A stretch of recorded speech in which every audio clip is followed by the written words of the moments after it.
Bueno, la ventaja de hablar con Irán Gaviria es que se puede hablar de todo, de agricultura hasta política, ¿no? Así es. Gracias, Carlos. Gracias a Y de todos y política a todas. hasta religión, que también es parte de la política, ¿no? Así es. ¿Cómo estás tú? ¿Cómo te va? Bien, bien, recorriendo el ¿Qué país como... sientes en este momento en el país y cómo ves tú la aceptación de tu partido y la ilegalización de tu partido, además? Bueno, sí, siento por un lado en Venezuela lo que sienten la totalidad de compatriotas, incertidumbre, cada día es más difícil la sobrevivencia desde el punto de vista material, la carestía de la vida, el colapso de los servicios públicos, sobre todo en el interior del país. Porque, Carlos, hay dos Venezuelas. Hay una Venezuela entre Tazón y Guarenas Guatire, que es la región capital, en la que mal que bien se consigue electricidad, combustible. Y hay una Venezuela interiorana en donde estos servicios son escasos. Y a eso hay que sumarle lo que decíamos anteriormente, el alto costo de la vida, la inseguridad personal, el deterioro de la calidad de vida. Si a eso le sumamos el éxodo, la diáspora venezolana, no hay familia venezolana que no tenga un hijo, un padre, un hermano, un nieto en el exterior, producto de la crisis. Entonces, estamos en una situación que la pudiéramos catalogar como una hora aciaga de la República. Pero al mismo tiempo viajando por el interior. Yo estuve recientemente en Mérida visitando mi familia y los productores agropecuarios. Uno se consigue con un país que tiene las tierras, el clima, los ríos, los hombres y mujeres, la energía, la infraestructura para producir los bienes y servicios que se requieren y con ellos generar trabajo e ingresos suficientes. Entonces, vivimos en un contraste, una realidad muy, pero muy dura, pero la posibilidad de salir de esta pesadilla nos estimula a seguir recorriendo Venezuela y a seguir luchando por este país. ¿Cuál es el camino que tú ves? El camino es que el pueblo decida, que los venezolanos a través de elecciones libres y transparentes decidan el destino de la nación. Y decidir el destino de la nación es una elección presidencial, un cronograma que contenga una elección presidencial. Un cronograma es fecha ¿Eso de... tiene plazo? Sí, fecha, que debería ser lo más pronto posible. Y cuando digo posible, digo con un nuevo Consejo Nacional Electoral confiable, con la rehabilitación de partidos políticos y de dirigentes, entre otros puentes.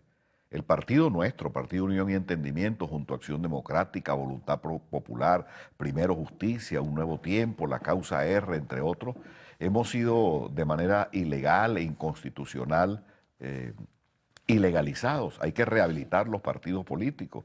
Tiene que haber un nuevo registro electoral permanente. Primero porque el que existe puede tener deficiencias, puede tener errores, puede tener incluso trampas en cuanto a los que estamos inscritos allí.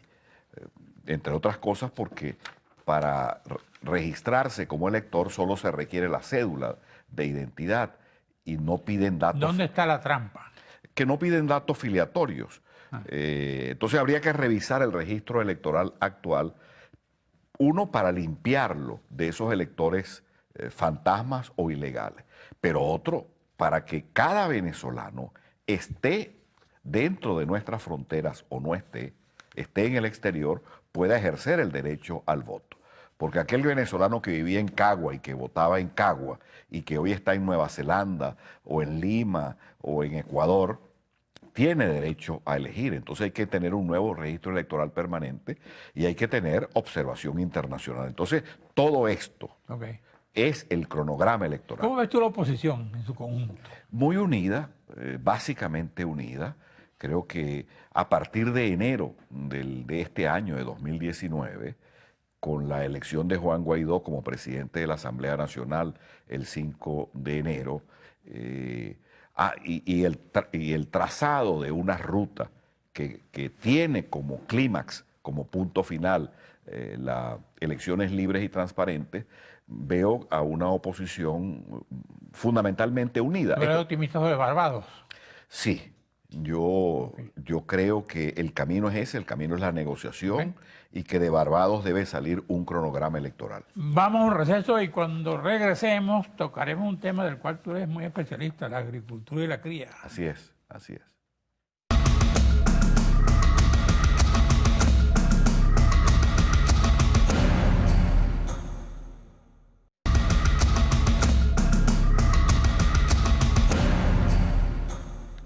Aquí hay dos noticias en el Nacional. Una dice Pompeo, Estados Unidos hará lo necesario para que Venezuela recupere la democracia.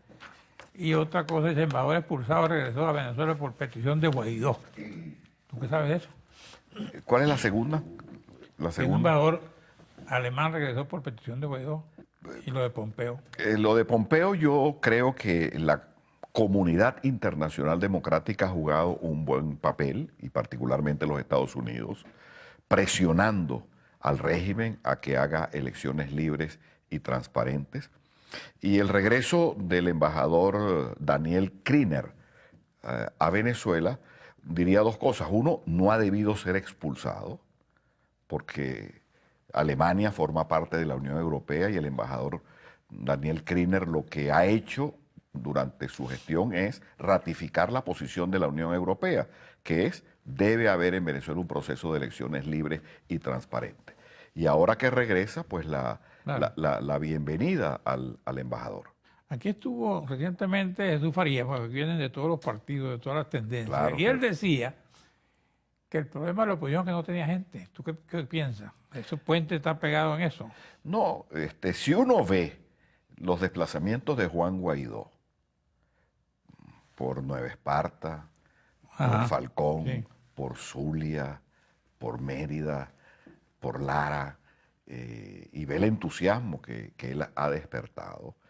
Si uno ve las encuestas y tiene confianza en ellas, el sentimiento de cambio, para no llamarlo oposición, el sentimiento de cambio es abrumadoramente mayoritario en Venezuela. Y tiene un líder, ese sentimiento tiene un líder que se llama Juan Guaidó.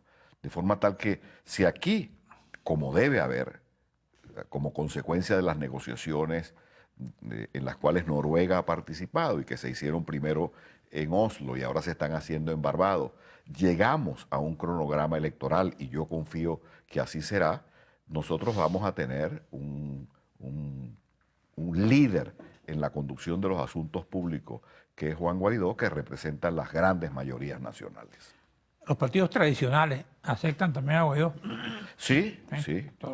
No solamente los partidos políticos tradicionales, sino también la sociedad civil, intelectuales. Recientemente se produjo un documento de académicos, intelectuales, artistas, gremios, incluso aun cuando la religión no se mete en la política, y este es un país católico, las declaraciones de la conferencia episcopal son reiterativas en cuanto a reconocer a Juan Guaidó como el presidente del único poder con legitimidad de origen que hay en Venezuela, que es la Asamblea Nacional. Hablando de artistas, yo lamento mucho el fallecimiento de un amigo, conocí mucho, la última vez que estuve fuera, hablé con él en París, era Carlos Cruz Diez. Carlos Cruz Diez. Sí, Venezuela ha perdido realmente un valor, bueno, 95 Venezuela años. ha perdido, yo llegué a conocer a Carlos Cruz Diez desde 1967, yo llegué muy joven a París, tenía 17 años,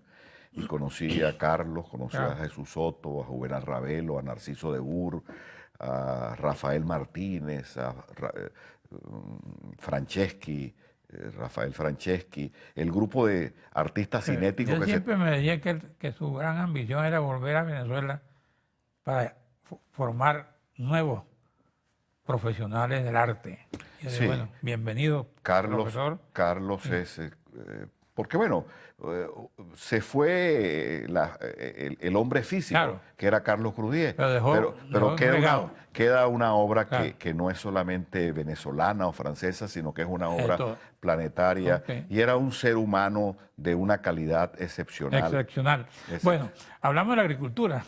En este momentico, ¿cómo está la agricultura? Muy mal, Carlos, ¿Sí? lamentablemente. Fedeagro acaba de decir que el ciclo de invierno, que es el ciclo más importante agrícola, donde se siembra maíz y arroz fundamentalmente, antes también se sembraba sorgo, no llegará ni a sembrar 100.000 hectáreas de maíz. El país llegó a sembrar 700.000.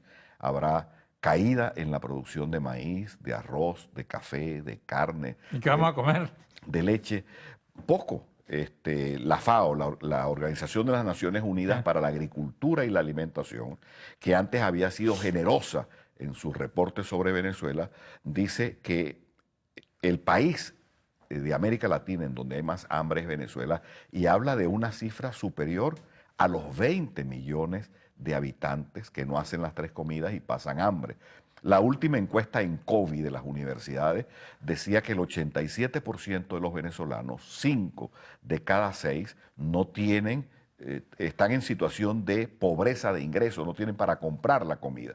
Y tú vas hoy a las bodegas, a los abastos, a los supermercados, a las carnicerías, ves productos, pero los precios, 33.000 bolívares el kilo de queso Palmizulia o Santa Bárbara, el queso de Cincho un poco más barato pero inaccesible, la carne superó los 30.000 bolívares.